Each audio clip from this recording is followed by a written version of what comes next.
Hi everyone, welcome back to my Elden Ring series where I make a build for every melee weapon in the game. In today's video, I'll be covering the Crystal Knife. The Crystal Knife is a dagger that requires 8 strength, 12 dexterity, and 9 intelligence to wield, and can be found in a chest in the Raya Lucaria Crystal Tunnel. It comes with the Quick Step Ash of War, which cannot be changed as this is a non-infusible weapon. It deals both physical and magic damage and scales primarily with intelligence. For this build, I decided to use the Crystal Knife in my main hand, with the Crystal Staff in my offhand for casting sorceries. This setup was designed to focus on the crystal theme, so we will be utilizing crystalline sorceries to supplement our Crystal Knife, which, like the Ivory Sickle from the last video, is an abysmally bad weapon on its own. I seriously got deja vu making this video because this weapon suffers from pretty much the exact same problems as the Ivory Sickle.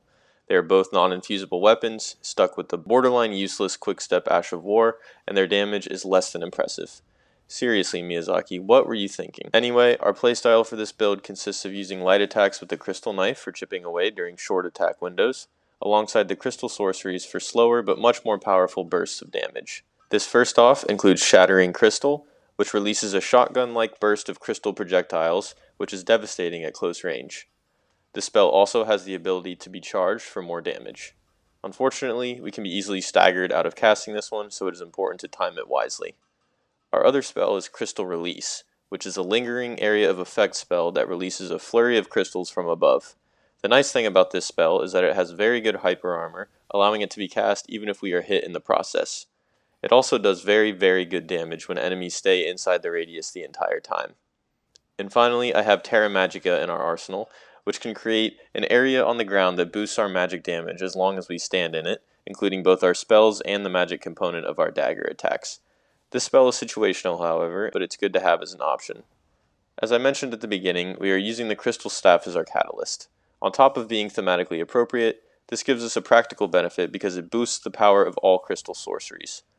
For my stat spread, at level 150, I have 60 Vigor, 32 Mind, 18 Endurance, 10 Strength, 12 Dexterity, 77 Intelligence, and 10 Faith and Arcane.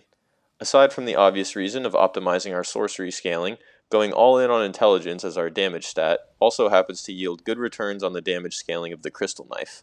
If you really wanted to maximize your damage with this weapon, you could also invest additional points into Strength followed by Dexterity. Our high mind stat gives us a sizable FP pool to cast plenty of crystal sorceries while exploring and during boss fights. Our large health pool also comes in handy because our dagger attacks and even our sorcery attacks will be dealt mostly at close range.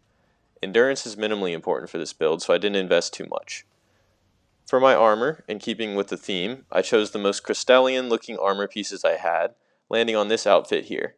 I am using the Carolus Glintstone Crown, which has the additional benefit of giving us plus 3 intelligence at the cost of some stamina, bumping us up to the soft cap of 80. Then I have the Lusat's Robe and Lusat's Manchettes, which are both studded with blue crystals. And finally, I chose the Cuckoo Night Greaves, although the leg piece doesn't really matter since the robe covers pretty much our entire lower half. Moving on to my talismans, I first chose the Graven Mass Talisman for increased sorcery damage, as well as the Dragon Crest Great Shield for more defense, the Two-Headed Turtle Talisman for faster stamina recovery, and the Godfrey Icon for more charged spell damage, which really only applies to the Shattering Crystal in our case, but I think it's worth it. For the Flask of Wondrous Physic, I have the Magic Shrouding Crack tier for more magic damage, and the Opaline Hard tier for more defense. And that is all I have for this Crystal Knife build video. Here's an overview of our setup from the menu screen. Thank you for watching, I hope you have a great rest of your day, and I'll see you next time.